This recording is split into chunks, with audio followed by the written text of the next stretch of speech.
Et voilà, ici, donc, je vous ai proposé tout simplement 3 exercices qui peuvent nous aider. On va le faire en même temps, ensemble.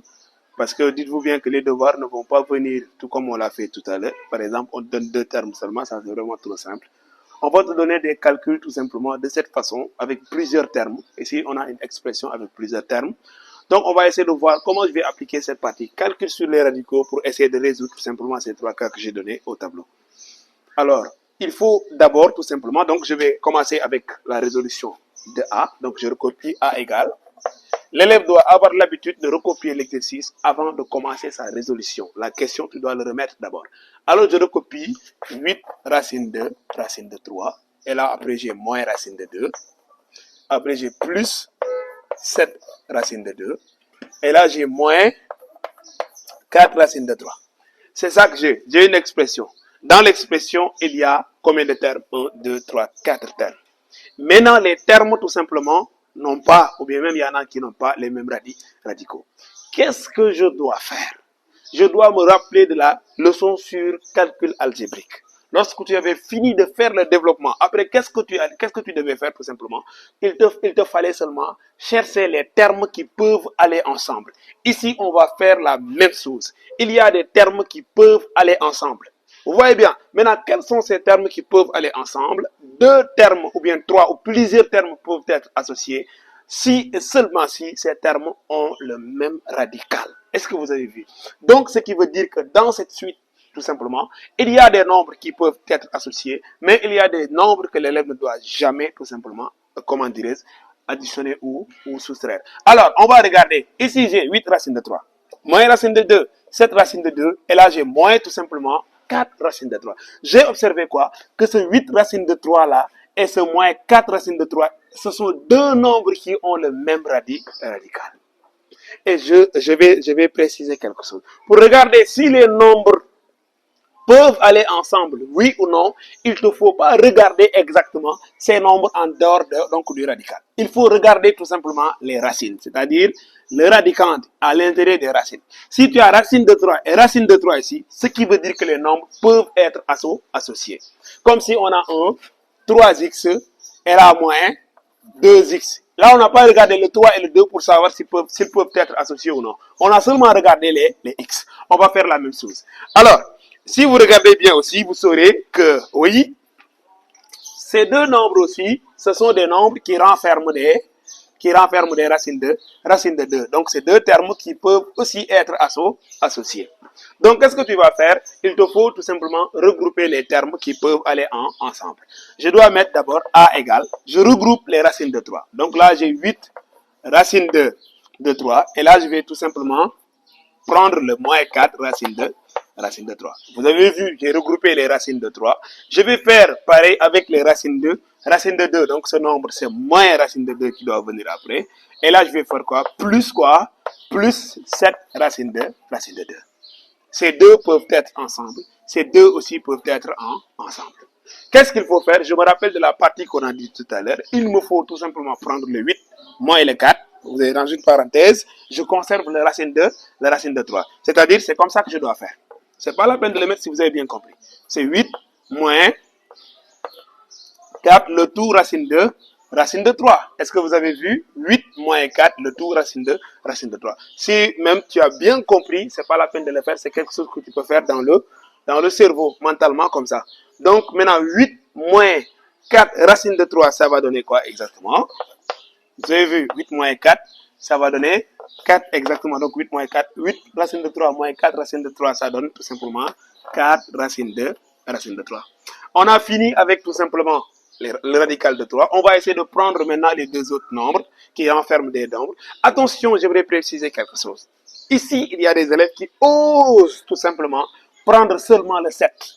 Sur quoi ils vont se baser? Ils vont dire que ce racine de 2 n'a pas un nombre devant, donc je ne vais prendre rien ici, c'est-à-dire qu'ils vont considérer comme étant un 0 qui est ici. Détrompez-vous. Si vous avez un nombre qui ne comporte qu'un radical, c'est-à-dire en dehors, devant, et vous n'avez rien vu ici, ça ne veut pas dire que c'est 0, mais il y a un 1 qui se cache. Souvenez-vous bien, on a dit que 1 est l'élément neutre de la multiplication. C'est la même chose que par exemple, toi, tu fais des calculs, tu avais trouvé 7x moins x. ici 7x moins x n'est pas égal à 7x, parce qu'il y a un 1 ici, ça donne tout simplement 6x. Donc, c'est la même chose ici. Si tu as maintenant moins racine de 2, ça veut dire que tu as moins 1 racine de 2. Alors, qu'est-ce que tu vas mettre dans les parenthèses peut-être? Tu vas mettre le moins 1 ici, et quoi encore? Et le plus 7, comme on l'a fait tout à l'heure, et là, le tout racine de 2. Est-ce que vous avez vu? Donc, c'est comme ça que tu dois faire. Maintenant, moins 1 plus 7, ça fait quoi? Ça fait plus 6, le tout racine de 2. Vous l'avez vu, c'est comme ça qu'on va faire. Une fois arrivé ici, tu ne peux rien faire. Tu ne peux rien faire. Parce que ces deux nombres ne peuvent pas être associés. Même si tu avais vu ici 4 et 4 ici, ça ne veut pas dire que tu dois les mettre ensemble. Tu vas te baser seulement sur le radical des nombres. Alors, à partir de là, qu'est-ce que tu fais? Tu encadres ton résultat. C'est là où se termine tout simplement l'exercice. Je pense que cette partie, elle est très claire.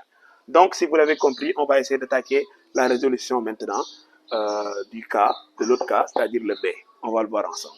Maintenant, le B, on nous dit B est égal à 3 racines de 5 plus 2 racines de 7, moins 9 racines de 5, moins 2 racines de 7, plus racine de 7. C'est comme le cas de tout à l'heure. On a vu ici tout simplement des nombres qui ont tout simplement les mêmes radicaux. Par exemple, supposons on prend le 3 racine de 5 ici. Donc, il a le même radical que quoi? Que tout simplement ce moins 9 racine de 5. Et aussi en même temps, le plus 2 racine de 7 a le même radical que le moins 2 racine de 7 et aussi le plus racine de 7. Je fais comme j'ai fait tout à l'heure. Je mets B égale. Il y a des élèves qui vont certainement se poser cette question dans le cerveau, mais je dois regrouper d'abord les racines de 7, d'abord, après je mets racine de 5, ou bien je dois faire racine de 5, après je dois mettre racine de 7. Ça, ça importe peu. L'élève a le choix ici. L'addition, elle est commutative. Soit tu regroupes les termes tout simplement qui renferment les racines de 5, soit tu renfermes, autant pour moi, tu vas tout simplement essayer de regrouper les termes qui renferment des racines de 7, ça importe peu. Je commence par les termes comportant des racines de 5. Alors, là, j'ai 3 racines de 5. Je dois prendre quoi encore? Moins 9 racines de 5. Donc, 3 racines de 5 moins 9 racines de 5. Si vous voyez l'expression, les racines de 5 sont terminées. Je dois maintenant prendre les nombres comportant des racines de 7. Donc là, je mets en 2 racines de 7. Maintenant, moins 2 racines de 7 et la plus racine de 7. Vous avez vu, les nombres, ces 3 nombres, ce sont tous des nombres qui renferment tout simplement des racines de 7. Mais regardez bien. Racine 2 racine de 7, 2 racines de 7. L'un est positif et l'autre est négatif. Lorsqu'on avait vu la leçon sur calcul algébrique, on avait dit que si deux nombres ont la même valeur absolue, mais de signes différents, ces deux nombres, dans tout simplement l'expression, peuvent être simplifiés. Donc là, j'ai 2 racines de 7, 2 racines de 7. L'un positif, l'autre négatif, c'est pas la peine de faire le calcul. Tu peux directement les simplifier, ces deux-là. Et si tu simplifies, ça veut dire que le nombre n'existe plus. N'est-ce pas? Alors, qu'est-ce qu'il faut faire ici? Donc, je mets B égale quoi? 3 moins 9, racine de 5. 3 moins 9, ça donne tout simplement égal à moins 6, racine de 5. Vu que tu as déjà simplifié ces deux, il n'existe pas, donc ça reste que plus racine de 7. Vous l'avez vu, donc c'est ainsi, c'est comme ça tout simplement que l'on va essayer de faire ce cas. Il y a des cas où et ça nécessite une simplification, c'est le cas où tu verras deux termes de même valeur absolue mais de signes différentes. Donc ainsi, tu verras que racine de 5 et racine de 7 ne peuvent pas être associées. Qu'est-ce que tu fais? Tu encadres ton résultat et c'est là où va se terminer tout simplement cette partie. Alors, après ça, on va essayer de travailler avec le C maintenant. Alors, on me donne C, on me dit que C est égal à quoi? C est égal à 7 plus 4 racine de 2. 7 plus 4 racine de 2. Et là, moins racine carrée de 36 plus 2 racine de 2. N'est-ce pas? C'est ça exactement. Maintenant, regardons quelque chose. Si vous regardez bien exactement dans la liste, vous allez voir ce racine de 36 là. Il faut à chaque instant, si vous avez une expression, vérifier ce que je vais dire là.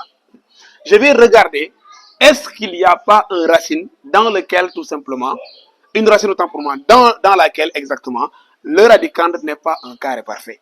Si vous regardez bien, 36 est un carré parfait. 36 est un carré. Je vais revenir après sur cette partie. Je vais vous donner tous les carrés parfaits, donc tout le carré des nombres de 1 jusqu'à 12, comme ça vous allez comprendre ce que je dis. Racine carrée de 36, racine carrée de 36 est égale à quoi? Est égale à 6. Donc ce que je vais faire d'abord, c'est de remplacer ce racine carrée de 36 là par sa vraie valeur.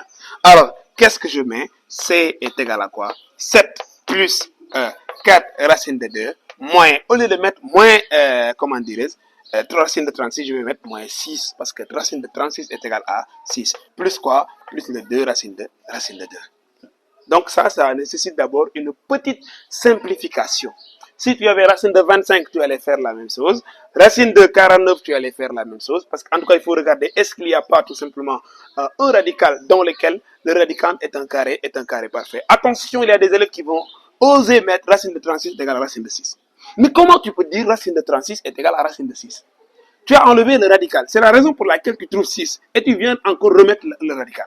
Ça, c'est du n'importe quoi. Donc, racine de 36 n'est pas égal à racine de 6, mais plutôt c'est égal à 6 seulement. C'est bon. D'accord, là, on va faire la même chose. Ici, ces deux nombres peuvent être associés. Ces deux aussi peuvent être associés parce que c'est des nombres qui n'ont pas de radical. Alors, on met 7 égale. Je préfère regrouper d'abord les nombres comportant des radicaux. Donc, je mets 4 racines de 2. Et là, plus quoi? Plus 2 racine de 2. Vous avez vu, après, donc, je vais prendre le plus 7, moins 6. Donc, ça va donner quoi exactement? C'est égal à quoi?